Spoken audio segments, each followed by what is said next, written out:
That's all right, brother. If you are extremely serious about learning Greek, I teach you Greek by induction. We don't specifically study Greek in this class. We do, but we don't. You get it secondarily. We study the Bible and you learn Greek because we're studying from the Greek Bible. So, and if you'll stick in the class for 3 years, you will be able to pick up a New Testament. You will be able to read it, okay?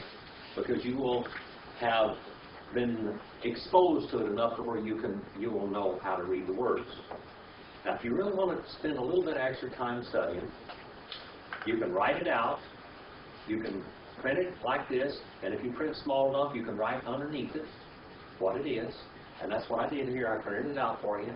And now, as we go, we're going to translate every word so you can write it down in there. Now, brother, did you print yours out this week? Did I print it? Did you print yours? You were going to print it out? No, I just practiced out. All right, you practice out there. Well, anyway, if you want to print this, we'll go slow enough. If you wanted to, you could take from a Greek Bible or whatever, and you could print it out just exactly like as you have in your interlinear text, but you can write it out. And when you learn to write Greek, that'll be a plus. It'll help you. So you will learn just a little bit more than that. Brother Jerry. Are you going to run away or are you going to stay here? I'm staying here. All right. Well, we have missed you. Thank you, but this is my last day. This is your last day here? Yeah, I have to move. Oh, you have to move. Oh, okay. That's what we want to find out when you took that job over there. Now, we've been praying for you. Thank you, sir. All right. Good to have you here.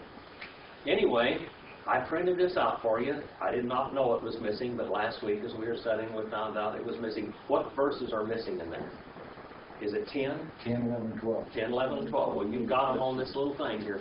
Now, you can take your fine pointed pens and you can write in what it is, and you can stick this one page right between your pages so you'll have them all down there. All right? And Ephesians is a wonderful book. This book that we have, I'll tell you what, if any book in the Bible will make you Baptist, this is a book that will do it. It'll teach you the perpetuity of the Lord's churches.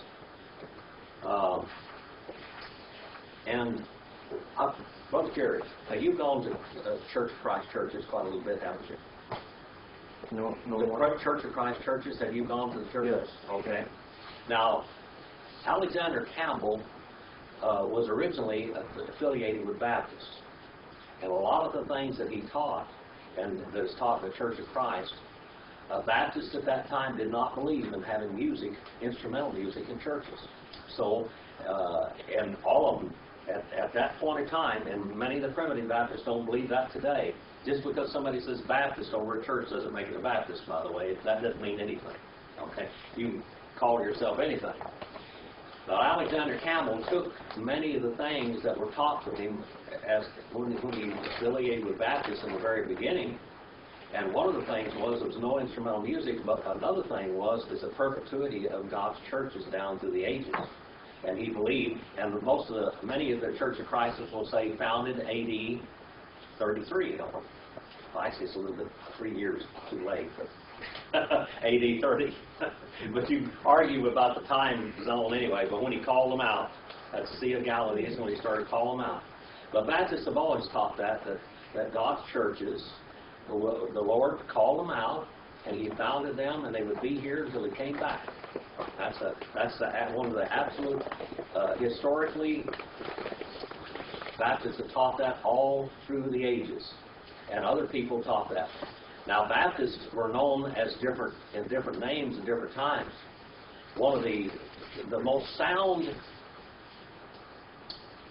or close to the original teaching in Baptist groups are the Amish. Baptists were, and even Mennonites. And there, of course, there are a lot of different kinds of Mennonites, aren't there? But Mennonites were Waldenses, and they were all Anabaptists. The name Baptist was not given, we didn't choose that name, okay? It was a name of derision. Anabaptist is what the term originally was. And Anabaptist means what? It's not anti, it's ana. What? It means to baptize again. They would not accept anybody's baptism that came to them from other groups, because they said, we had the authority to baptize from the Lord. And the Lord didn't give all this bunch over here authority to baptize. And so their baptism is no good. If you come to us, you're going to come to what they call scriptural baptism. And so they started calling them meter toppers. Meter toppers, that's a German word. What, does anybody know enough German to know what a meter topper is? That means a baptizer again, Anabaptist. In Germany, of course, Germany became it was a church state. All of the Protestant churches came out of the Catholic Church, basically, except for Baptists. They protested all the way from AD 30. All right. But they were all Baptists at that time. The name Baptist, they called them Anabaptists until they finally just dropped it off and called them Baptists. Free will Baptists, you ever heard of that term? Now, Free will Baptists were actually never affiliated with real Baptists at all. Did you know that? Never were. Didn't have anything to do with them. The only reason why they were called Baptists is because they dipped people. All right? The early Baptist churches would not accept baptism from any other church that they did not know their practice. If they taught the perpetuity of churches, they taught close communion. If they taught baptism by immersion and believers only, and they knew all this, and then they could show that they could trace their lineage back, where they came from one church and another, and they would accept it. Now, that's one of the things that the book of Ephesians teaches. We started out in Matthew 16 and 18, and Paul is going to bring some beautiful things. Last Sunday morning we taught on the theothesia, the Greek word. That's what our whole lesson was about Sunday morning, theothesia. Remember what that term means? Theothesia? Anybody remember? Theos, antithemy. That's what two words that come from in Greek. Theos means heir. And then antithemy, or theothesia, means the place is an heir, and that means the adoption. Adoption. All right. Talk about adoption. And part of this verse is talking about that adoption right here. It seems so funny that I'm teaching Sunday morning. I'm falling right in what I'm teaching on Wednesday nights at lunch. Ace 1:10. Now, ace here. It's hard to explain the idea of ace. It is not for. It's not in reference to. It embarks on an idea for the purpose of. Okay? Ace oikonomion. All right? Ace oikonomion. Now, we hit this verse last week slightly. At the end, this was the last verse we studied last week. You can put down for the purpose of, if you want to, for ace. Okay? And then we have this word, the next word here means house law, literally. That's how it's literally translated. It comes from oikos and nomos, two words, house law. And Paul is going to talk about dispensationalism right now. What's dispensationalism? Some metering out of God's plan. Brother Gary? Well, that God has revealed himself at various times and had different requirements in each. He revealed himself in different ways, in different times, to show one aspect of his personality and man's failures. God revealed himself to mankind in different ways and dealt with them. What is one of the first dispensations that the Bible talks about? It is called something. The Noahic? No, the first one. The Adamic. The Adamic dispensation. Well, Adam was in the garden. That's what we call the Adamic. J.R. Graves was a great Baptist preacher. He wrote the 7 dispensations of grace. One time he wrote a book. The 7 dispensations of grace. One of my teachers, L.D. Foreman, Dr. L.D. Foreman, wrote a book, The Bible in 8 Ages. You've seen, and then the little chart that I have, God's plan of the ages. All right? Now you can write this for the purpose of administration, because this means administration. We talked about the administration of Adam, the Adamic administration, and then Brother Jerry brought out the Noahic administration. All right? And there was the Mosaic administration. There was administration of the law, if you want to call it the Mosaic also. But the law, the age of the law, and then in the New Testament period that we talk about, and that's what we're talking about tonight, that's why I addressed the church issue tonight, is because we are living in the church age, the administration of God's churches today. That's the church age that we live in. For the purpose of the administration. The old English word was stewardship. I think King James calls it stewardship, doesn't it? Have you got King Jim down there? Who's got King Jim?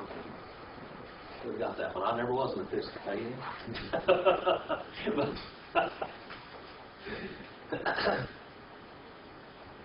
But it used a pretty good word there, stewardship. It comes from sty and ward. What's a sty? That's a pen. What's a ward? The person that takes care of a pen. A steward, an old English word, the etymology of it, it was somebody that took care of the king's or a prince's stockyard. All right? Now, God's got a stockyard down here on earth. And in this age, the Lord's churches are administrators. They were stewards in His kingdom. All right? Oikonomia. That word can be translated administration, management, stewardship, house law literally, dispensation. And then we have 2, genitive, singular, masculine, definite article, if you want to write that down there. That's definite article, the, of the, and then pleromatoos. Right, pleromatoos. That's an unusual word. It means filling up. It means the maturity of the seasons. All right? The climax of the ages. God would make known and deal with mankind differently now than He ever dealt with mankind ever before, because there's a reason for it. Jesus was born in this world. Jesus. Jehovah Shalom. What does shalom mean? Shalom. No. We got a Middle East, a Master of Arts in Middle East languages. What's shalom mean, brother? Peace. Peace. All right. Jehovah, our peace, that's what Jehovah Shalom means. Now, in the word shalom, you know, the Hebrew language is a very limited vocabulary in biblical Hebrew. Okay? It's limited. So one word means a lot of things. In that word shalom, the idea of atonement is there also. The idea of making something right. When you are right with God, then you have peace. Okay? You have peace. Yes, brother. If you take the root letters of shalom, which is shin, along with mem, 3 consonants, and you put them into the intensive form, you get mishalem. And mishalem means to pay up. Yes. To pay your bill. Make your atonement. Pay the agreed upon price. Which implies that when you do that, you're making peace with your brother. That's right. Thank you, brother. That's exactly what it means. See, we use this word, we have the word shalom. We have Yerushalom. Jerusalem, I should say. The city of peace. But this word shalom means the idea of being right, making things okay. It means that you are okay. We have the peace offering in the Old Testament, don't we? All right? Now, what is the ultimate peace offering between man and God? that God would come down and make the final peace offering. All right, the shalom. So He is our Jehovah Shalom. That is how that God is going to deal with mankind. Now, what did Jesus do? Jesus was God. God became flesh. John 1:1 says, in beginning, kept on being the Jehovah, the Logos, the unspeakable name of God, the name that was so holy that they did not speak it. They would say the name or the word or Adonai. All right? But that person became flesh. The high God of heaven, the Most High, became mankind. John 1:14 says, and the Word, Kaiho Logos, Sarx Ageneto, and the Word, flesh, He became. The Word, the Jehovah, became flesh. All right? Now, when God became flesh in the person of Jesus Christ, one of the first requirements He met was on the 8th day of His life into this world. What happened to Jesus on the 8th day? Remember, we're talking about God in the flesh. What happened to Jesus on the 8th day? There was Annas and what was the other guy's name? What? Annas. See if I got it down here someplace. No. Simeon. Annas. Remember the woman that had dedicated her life to God and was there in the temple in Jerusalem? And Simeon, he said, I want to live until I see the Hamashiach, the Messiah. I want to live until I see the Messiah. And when he saw Jesus, what did he say? God, you can take my life now because I have seen my salvation. I have seen your salvation. What were they doing to Jesus? He met all the requirements of the law. What were they doing to Jesus on the 8th day? Why was he in the temple? They were circumcising him. All right? That's a painful situation. And I'm sure that Jesus, being God and man at the same time, even though he was 8 days old, I imagine, that he could remember this all the rest of his life, and even into eternity. That's a painful situation. But he met the requirements of the law, didn't he? Jesus in all ways. There are 2 signs of covenants in the Bible that we know. I mean, there's a lot of them, but there's 2 of them that are very important to us. One of them is the sign of circumcision. Circumcision. By circumcision, he lined up as a son of Israel. All right. He met this. That's the sign of the covenant. What is the sign of the new covenant? The new covenants. Ekaine diatheke. What's the sign of the new covenant?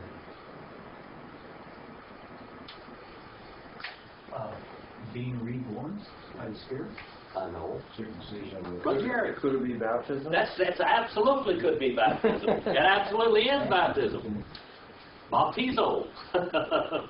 Not baptismos. Bapto, whatever you want to call it. It's baptism. We have Jesus meeting the requirement of circumcision, and then when he began his ministry as the Messiah, he submitted to baptism. Every one of us, as children of God, ought to submit to baptism. That is the first work of righteousness that you can do as a child of God, is to submit to being baptized. Every child of God ought to be baptized. If you're not baptized, you're going to meet the Lord in one of these days, and you're going to tell him why you weren't baptized. That's right. Because he submitted to it. He didn't need to be baptized, but he submitted to the sign of the covenant. And if you're born again, you ought to be baptized. Pleromatoos, the fullness, the full development, the maturity of the times.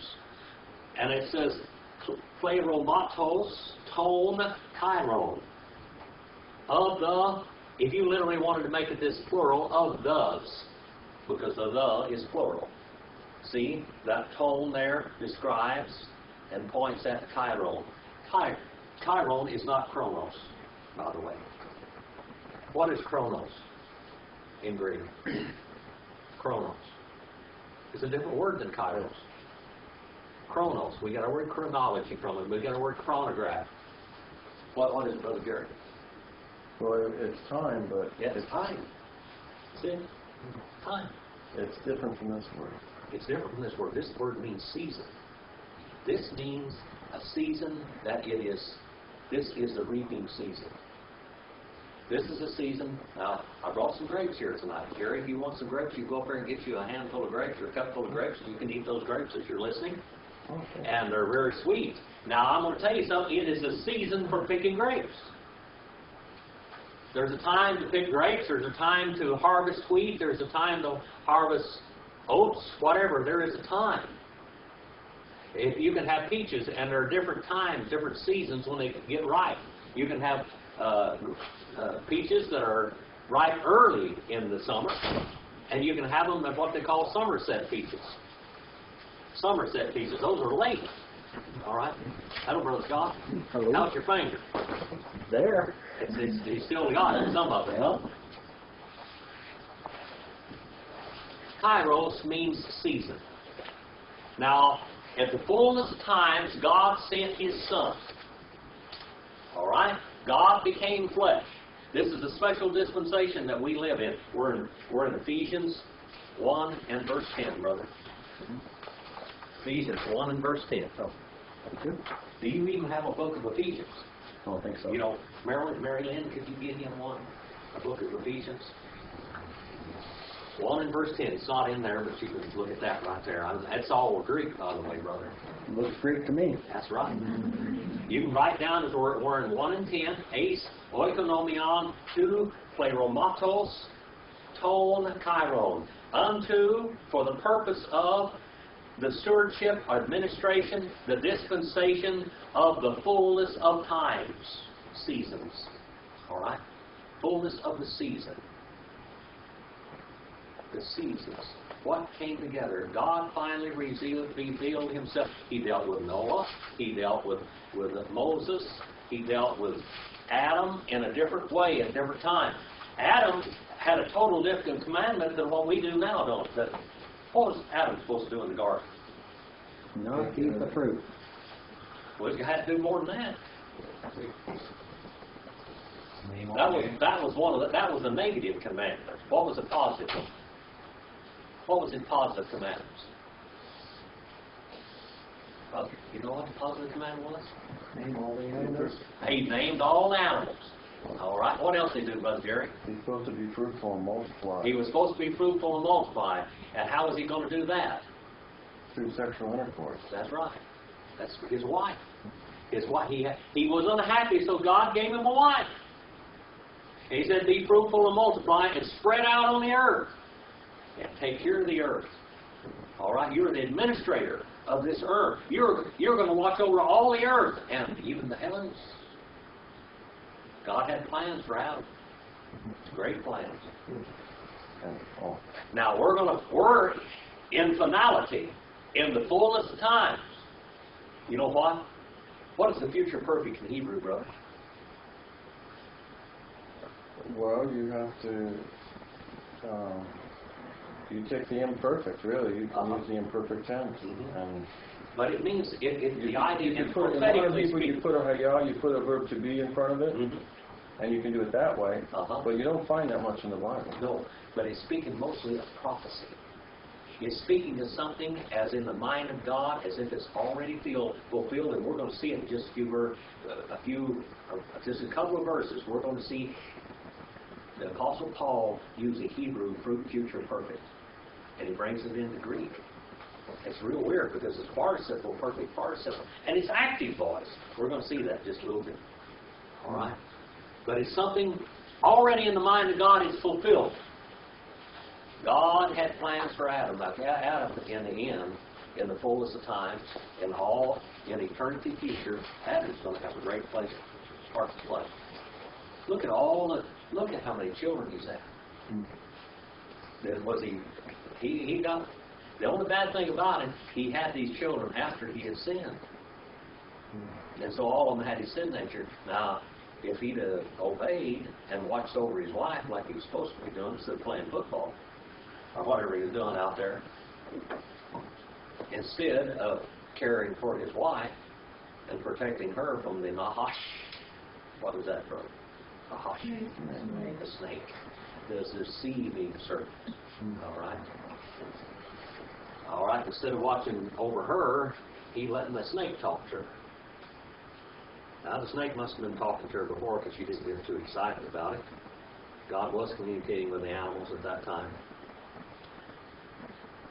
Well, in this age that we live in this administration that we live in, we've got some beautiful, beautiful, special privileges. We get to look back, for one thing, at all those other dispensations, all those other ages. We can look back and see how God revealed himself to mankind. Where was one of the places in the Bible that God first revealed himself as Jehovah Shalom? In the Bible. Jehovah our peace. What was the first time? This very unusual time. It was a time in Israel when Israel was in turmoil, and they were in the age of judges, and there was a guy out in a threshing floor threshing wheat and hiding out, threshing wheat, and he told him that I am Jehovah Shalom. And he named that place Jehovah Shalom. Gideon. All right? He revealed himself to him as the God of peace. Now, Israel didn't have any peace. They had to hide out in the fields and everything. They had been rebellious to God and ungodly. They had sinned because they worshipped other gods. They didn't. Jehovah wasn't the only God that they served. They served any god that came along and would say hi to Jehovah every now and then. But Gideon, God gave him a job to do. And he said, and this was a war that he was going to have him fight. And it was against horrible odds. But he said, I am the God of peace. If you follow God's will, you will have peace in your heart. Today, if you want to have peace in your heart, the first thing you've got to do is realize you're a sinner. You're an ungodly buzzard. That's right. You're undone before God, and ask God to forgive you of your sins and save your soul. Then you'll have peace. You can look back on all the things that happened to Israel is for our examples. So we can learn the easy way. How many of you like to learn the hard way? You like to learn the hard way? Hold your hand up. The only way we can learn. You see those fingers there? That was the hard way, wasn't it? Yeah. All right. How many of you like to go around the mountain again? I have been suffering with diverticulitis for the last couple of weeks, and it's miserable. And I'll tell you something. Whatever throws you into that situation, you want to not do it again. You're going to steer clear of it. I don't care how good some food looks, it don't feel that good. You just got to steer clear of it. Well, how many times do we do stupid things with our lives that just get us into a lot of trouble when we know better? We got all the examples in the Bible and through all the dispensations of time. God, that Old Testament is this full of Israel in it. Why is it full of Israel? To show all of Israel's mistakes. Why did the New Testament make reference to David in the Old Testament? The Bible says some very plain things about David, doesn't it? He's a man after the heart of God. He loved God like no other man loved God, but he was ungodly buzzard at times, wasn't he? Now, what did he cost David? What did it cost him? A lot when he sinned, didn't it? Not only did it cost him, it cost his children, didn't it? And his grandchildren, his great-grandchildren. When you sin, it's going to cost you. It's going to cost you, and it's going to cost your children. I guarantee. That's why we ought to pay attention to what we do. And then we have the word anakaphale saste. Big word. Anakaphale saste. Ana means what? Up. All right, Anabaptist. Upper again. And all right. Kapho means head. Kephale means head. All right. First aorist, infinitive, and middle voice, by the way. Middle voice.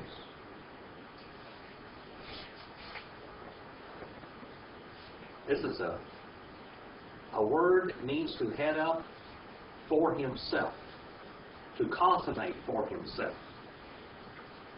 How did God decide to save people? How many ways in the Bible are there of salvation? There is really only one. All of those other ages, all the other dispensations, you offered a blood sacrifice, you did this, you did that. Now, all of it was a blood sacrifice. Gideon, I believe, offered a sacrifice to God, and God accepted it by burning it up. Putting it up in flames. Well, all of them pointed to one thing. Jesus would come. Jehovah would become flesh, and he would die for us. Now, who's going to do this? Let's see what it says. To head up for himself, ta panta, the things all. The things all things. And then it says, in to Christo, in the Christ. In the ha in Hebrew is the Mashiach, in the Messiah, the Anointed One. This word here in Greek is the absolute equivalent to the word in Hebrew for Messiah. All right. In the Messiah. And then it says, in the Messiah, in to Christo, not in one of the Messiahs, but in the Messiah. All right, that's what the word to is there for. And then ta, we have ta panta here, all things. How is God going to buy all things back? How is God going to make all things shalom? At peace. Because he's going to buy it back himself. All right? Jehovah Shalom. You know what? When you study the New Testament, you got to study Hebrew, Brother Jerry. If you don't study Hebrew, you won't know what the New Testament says. Because it ties so related to it. There are so many Hebraisms in the book of Revelation that many people won't even accept the book of Revelation. There's so many Greek mistakes. There aren't Greek mistakes in there. Those are Hebraisms. Brother John. The word before Christ? To. Is that a definite article? That's a definite article. That's a the. Now look at it. To Christo. See how it, the, and the Christo ends the same way? Mm-hmm. That's what you call inflection. That's inflected language. All right? Spanish is inflected. German is inflected. All right? Brother Dave. After Christo, is it ta panta or ta panta or ta epi? Ta epi.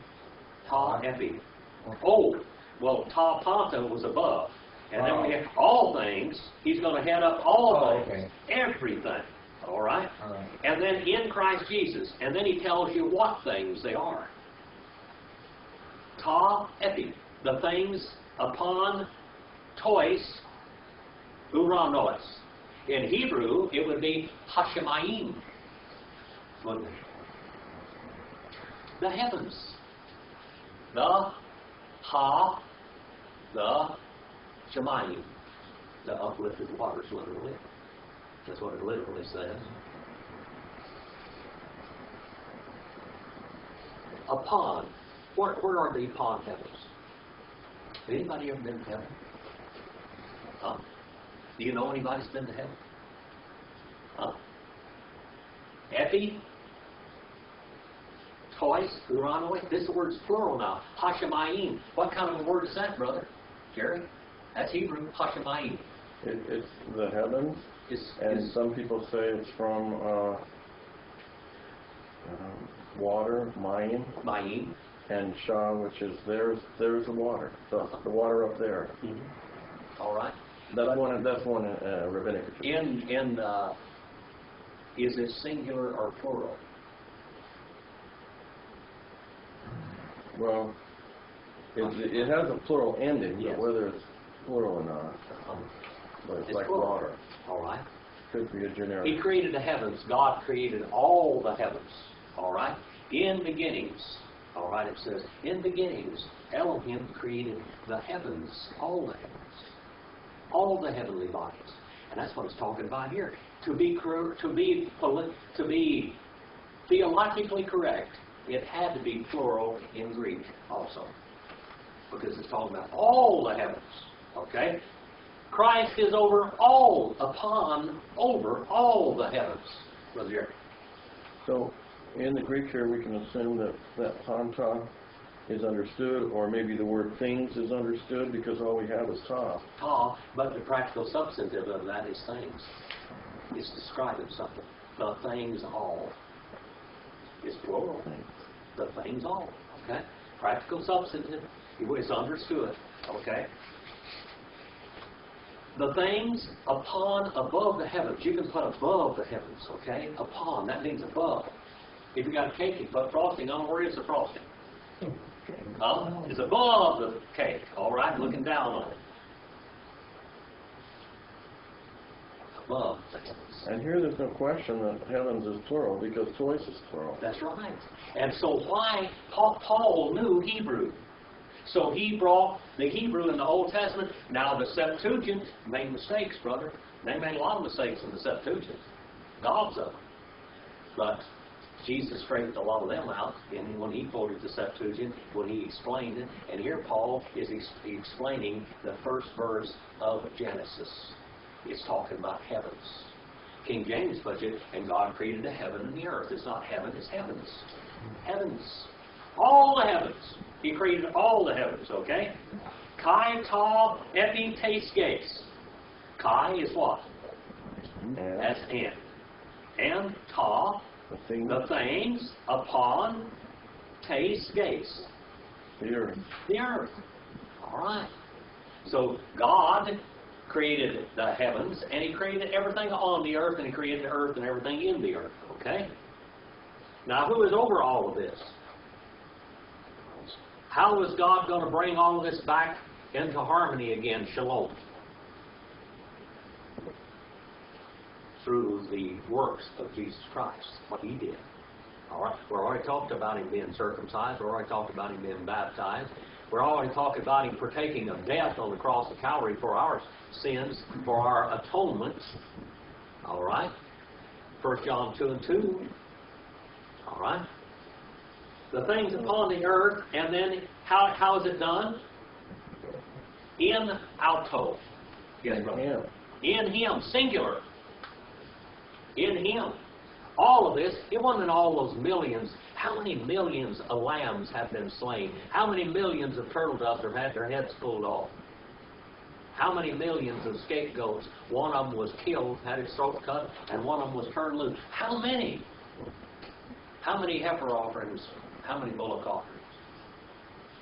All of these stood for one thing. That's the blood of Jesus Christ. Something innocent died for something guilty. And we are the guilty people. We are the guilty.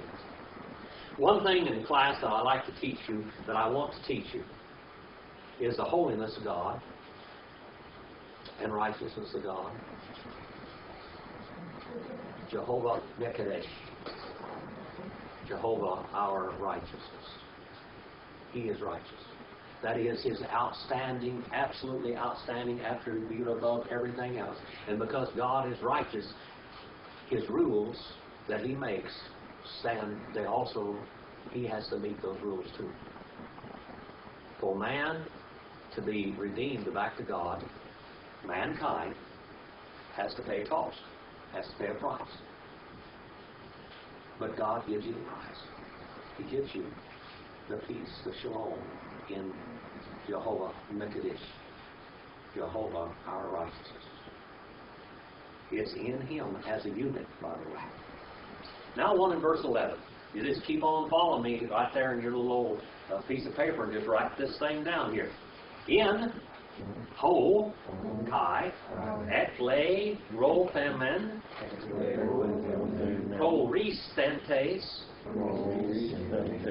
kara, prophesen, two, ta, panta, and ergonteros.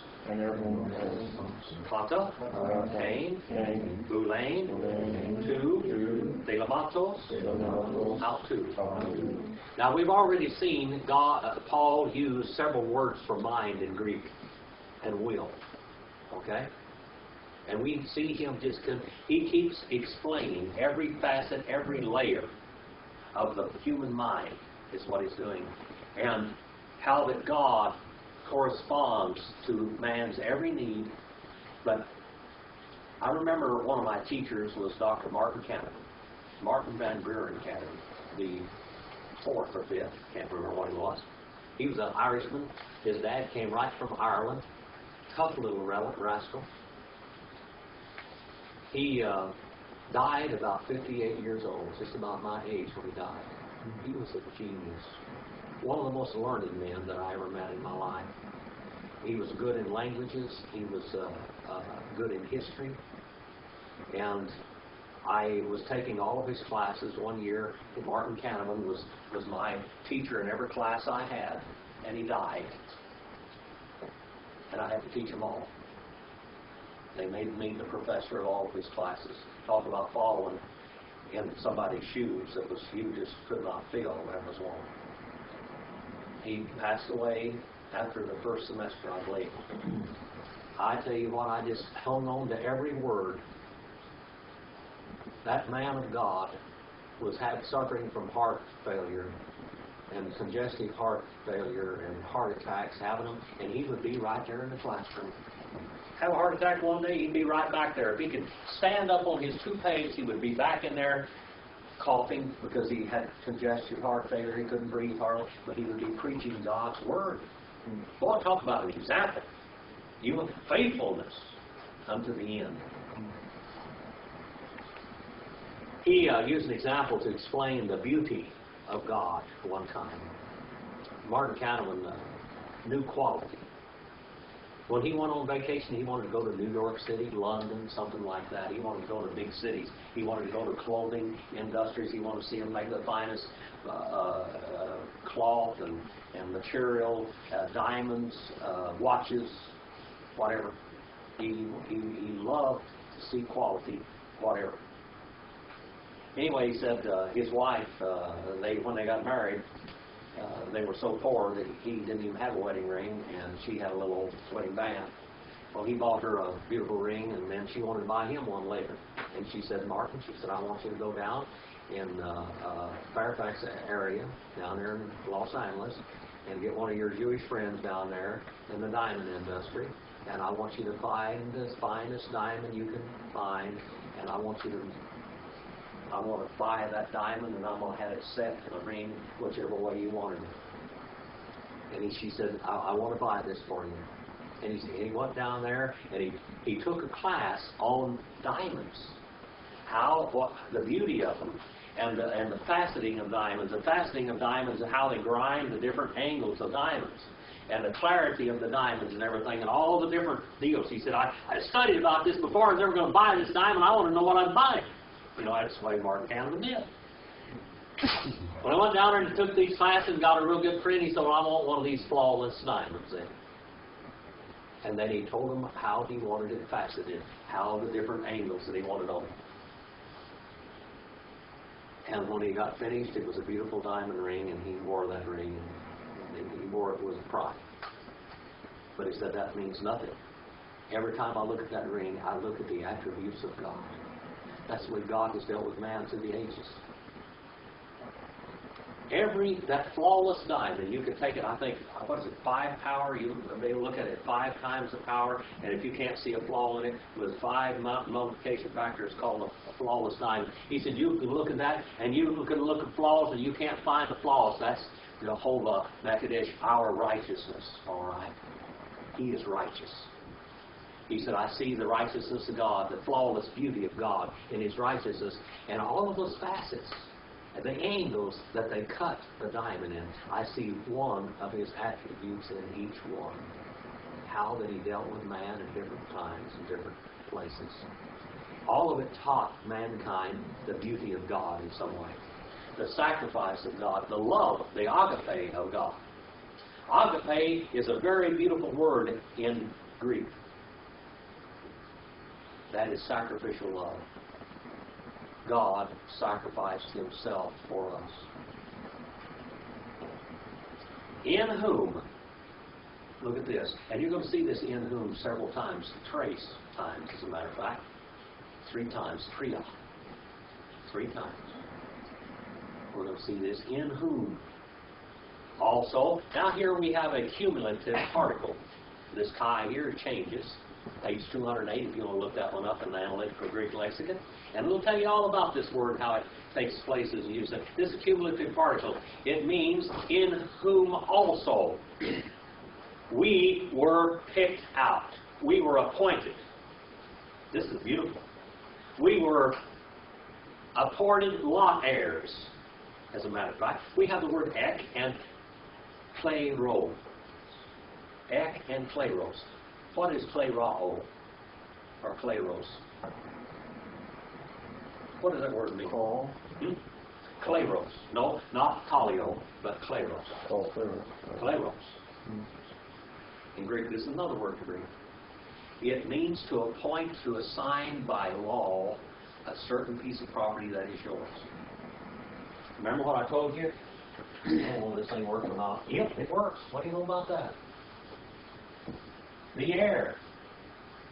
The huiothesia. This huiothesia, the heir. Okay? When he was appointed the heir, he was supposed to take care of the parents and everything for the rest of their life. But all of this was his land. Now, if they had 5 brothers or whatever, all of them had a portion over here. But by lot, this is word kleros here. This is the word kleros. This is the lot. Okay? And right here is the kleros. By lot. What was Adam over in the Garden of Eden? Ta-ta-ta. All things. He was over everything. God placed him over. Who was it? Whose place did he take? Whose place did Adam take before him? Somebody flocked before him. All right. It says something like that. Barashi, Bara, Elohim, Et, Hashemayim, Ve, Haaretz, Haya, Yes. And the earth. All right? And the earth. And Haaretz. She became formless and void. What caused the earth to become formless and void? What caused that change? Someone had been over the earth and the heavens before. If you turn to Isaiah 14 and Ezekiel 28, you find out who it was. It was Lucifer. Lucifer is a good name. Lucifer, what is the root of that word, brother? Lucifer. What? Lucifer. Lucifer, Brother Jerry. Light. Light. All right. He was a light carrier. He was light. Jesus is our light in him. Well, he created this angelic person that was supposed to be the light bearer of all the earth. But he flopped. And he rebelled against God and said in his perfection he had pride. Pride, Brother David. Pride. Pride is one of the roots of all evil, isn't it? Pride. And pride made him fall. And the earth was destroyed. And God restored that earth and put somebody else over the earth. And that was our place. God put us over the earth. All right? Mankind, our Father. All right. In whom also we were picked out. We were appointed. We were made a heritage. The one beautiful thing about the book of Ephesians, it tells us about God's plan of salvation. It tells us about God's plan of salvation in this age also. This age is the most beautiful age where man has a premier, pristine privilege. How many of you know what the bride is? Bride. Church. 25 years ago, you were a bride, weren't you? Some reason or other, you fell for that man right there. Only you know. You know, I mean, everyone. My wife thinks I'm handsome, boy. I mean, that woman, I just love it. She thinks I'm handsome. I don't know where she gets it. She figures it out somehow or another. She thinks I'm handsome. Most handsomest guy in the world. That's good. I like that. I don't care if it's true or not.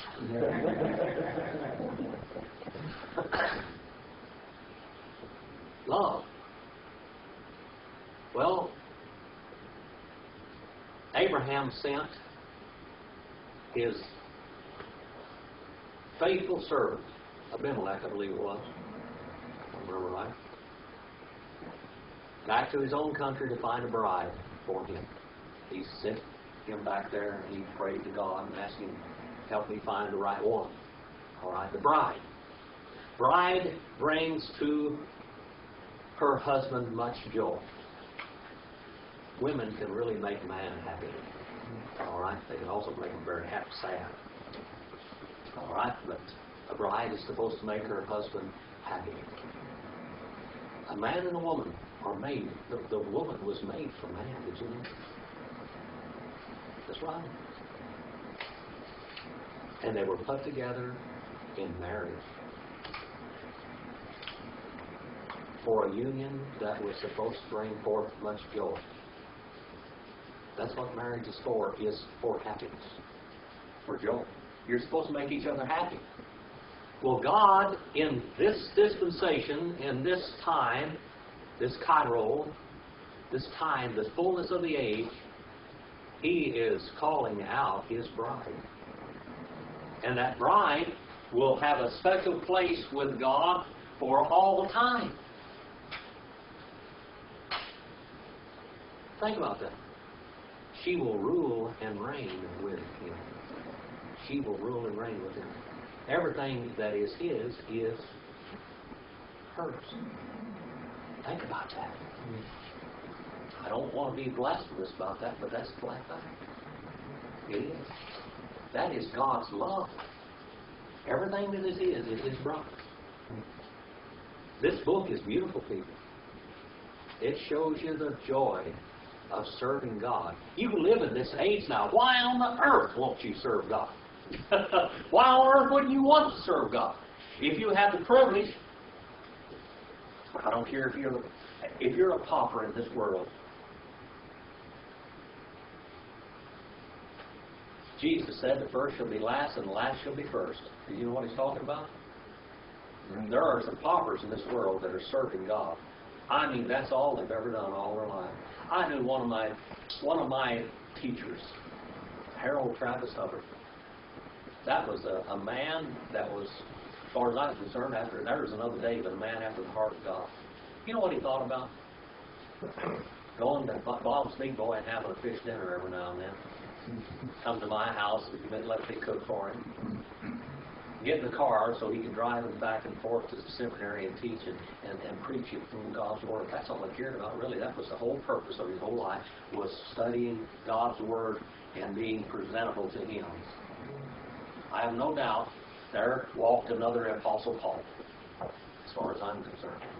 That man was obsessed with the love of God and teaching God's Word. He taught in the seminary 60-some-odd years, over 65 years. Greek and Hebrew, and English, and demonology. He taught over and over. My mother knew it. What a guy was.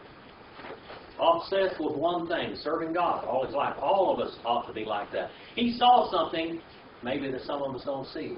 The privilege that God offers us. We can either be a ditch digger in heaven or we can be in the bride.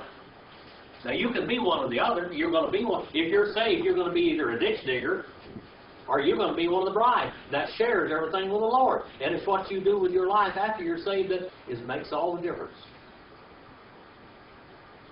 Some men have married brides that are nothing but loose women and harlots. They don't raise their children right. They don't do anything right. Do you think that the Lord's going to marry one of them?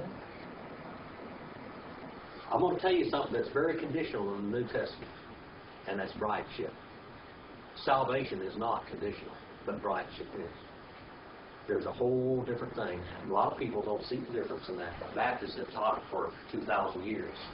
Some of them forgot how. But the brideship is conditional, not salvation. Salvation is a placement that is a gift of God. But ruling and reigning with Christ and being at His right hand all of His life. How long is the life of God in the future? That bride will have a special place with Him for all eternity. Well, Jerry. Could you explain this word in verse 11, pro oris entes? All right, we're getting there. Oh, okay. That's the next one. We're still on Pharaohs. A lot. I want to give you a full measure of that one, every bit of it. Okay. Now the next one is pro restantes. All right. That's nominally plural, masculine. First aorist participle passive. Having been marked off the point beforehand. All right. Roped off. Putting the pin, brother. This is a cowboying term. This is a sheep herding term. This is where they remember the good shepherd. What did the good shepherd do? This is talking about salvation now. All right? In the first few verses before this, we're talking about the plan of God's salvation. And we're talking about heritage now. The heritage, the law. Okay? The heritage. Having been marked off, branded, identified, authenticated. That's what this word means. is that from? Well, I'm not sure what the verb is. We have horizo, pro, which is for, and pro is horizo, omicron, rho, iota, zeta, omega. Horizo, with a rough reader on it. Horizo. Doesn't he use this word earlier in this chapter as well? Or was that back in? No, that's back in. I was explaining this word earlier. Okay. All right. This is when he took the corral. This is the shepherding term. This is when you make a corral out there and you drive all the sheep in it, and they're protected and roped off in this quarters. Talk about. You could really go to seed on this with your predestination and limited atonement and irresistible grace and all that baloney. You know, we talked about tulip earlier. Total hereditary depravity, unconditional election, limited atonement, irresistible grace, and preservation of the saints. Tulip, remember that? You could really go to seed on 5-point Calvinism right here. But don't go to seed on it. It's not truth. All right? But it does say, marked off and appointed. Placing as heirs. Okay? So it says we were picked out, marked out. We were picked out, marked off, branded, earmarked. If you've ever been to my house, have you ever seen my pig? Jerry, did I show you my pig? Yes, you I did. showed you the pig. Now, what is on that pig's ears? Did you look at that pig's ears real closer about this long? I couldn't get over the bigness of the pig. All right, that pig's about from me to you, isn't it? Just about that long. Right close. Really big. All right, she's really big, and she looks at you with one eye. Just like one eye she's got a little problem with, the other one she looks at you like this. You know, you ever seen her look at you like that? Just really look at you with one eye. Kind of blinks like that, looks at you. But if you look at her ears, you'll see marks on them. She's got a hole and a swallow mark, a slit in her ear. She was a very high-bred hog, and she was marked from birth. And she has this very special marking, and that's what it's talking about right here. We're marked, we're branded. We are authenticated. We have a proof mark on us. All right? According to the prothesia. What? Does that mean we're pigs? No, we're not. Some of us are, brother, I can tell you that much right now. Some of them, the ones that are pigs, are not authentic. I can tell you that much. The Lord said through Peter, He said some of the dogs went back to their vomit, and he said, some of the pigs, you clean them and shine them all up, and they go waller back in. You know what to do with that? He said, don't be pigs, and don't be hogs, and don't be dogs. Be lambs. All right? Be children of the King. According to kata prophesin. See, there's so much in these verses that you just can't look over. Now, we only talked for 1 hour on one verse. Remember I told you last week I could teach you a week on that verse. Every word is dynamite in Ephesians, in the original language. In King James, New Americans, anything, you can just go over the top of it, just like that. But in Greek, you've got too many Hebraisms in here, people. You've got too much explanation to make. Yes, brother? What is pro-sin? All right, that means to place. It means to place beforehand. We have a provide. Remember that? Is that from the verb put? Huh? Is that from the verb put? Well, our word provide comes from that, but the word provide, it comes from pro and video. In Latin, video means what? To see. To see. Okay, pro, that means to see beforehand. All right, provide. Provision means the act of providing, to seeing beforehand. So since you could see beforehand, you provided for it. All right? Well, I'm thinking of the theta epsilon. Is that referred to the Greek verb for put? So you put forward or put forth? Yes, it means to place before. What it means to place before, it means to provide beforehand for something. So how did God, in eternity past, provide for this salvation and for the inheritance, the heritage, all of that? How did God do that? In Christu, in whole, in Him, all right?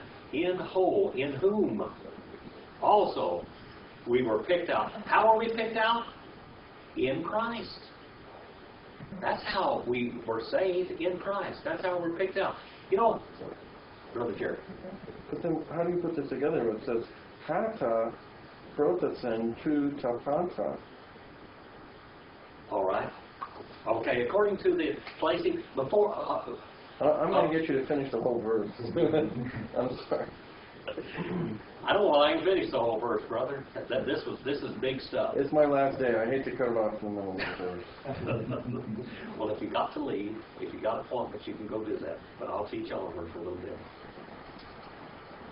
Predetermined. That's what it means. To determine beforehand, to provide beforehand, to see something beforehand. He planned beforehand. He planned by His purpose. Okay? All things. And then we have the operating, the energizing. How did God energize all of His plans? Through the person of Jesus Christ. That's how it was all energized. According to Tain Boule. Remember we looked at the 5 words, or actually 6 words in Greek for mind. One of them was boule. What does boule mean? Boule means to determine. All right? God determined one way of salvation. God determined one way of placing you in shining, pure white linen before Him. That was by the blood of His Son. By the boule, by the counsel. That means He counseled Him. God decided how it would be. God decided the plan of salvation. 2 thelematos. All right, 2 thelematos. What does the word thelematos come from? It comes from bellow, doesn't it? Will. I wish or I will. All right? And you would find, and this is talking about God, and now I'm going to tell you how this is, the spiritual activating force. By His own counsel, by His spiritual activating force. What was God's spiritual activating force? The utmost attribute of God is His righteousness. And how will He give mankind peace? By the blood of Jesus Christ. All right? By the will of Him, by the spiritual activating force of Him. This is a gigantic verse, people. There's so much in here it just blow you away. We could go on for a week in this verse, thrashing around, chasing every root, chasing every Hebraism, chasing every every custom and every law in the Old Testament. Brother Gary. I just want to ask one last thing on the grammar of this, where it says two ta. Is the ta goes with panta, but the two goes with energuntos. Genitive, so how do we singular, masculine, present participle active. The one. Who is the one? Who is the one energizing us? Who is the one energizing the plan and purpose of God? Jesus Christ. In whom? All right? Goes back to in whom. Now, if you look over into 113, it'll say in whom also, in the whole, right there. And look down at the end of the verse, in the whole. Again, 3 times he uses this and repeats, in whom. How are we saved? How are we completed? How are we energized? What makes you want to do the will of God? The Holy Spirit that you're sealed with, which we're going to get into the next thing. All right? So is the panta then a direct object of the participle? Yes. So he's energizing, everything. Thing, the whole plan, every facet of that diamond that Martin Kahneman talked about. All of this does is shows us the mercy of God, the beauty of God, the righteousness of God, the separateness of God. Why did God tell Israel to be separate from all the other nations? Because they couldn't be like the dogs and the hogs and be one of God's people. All right?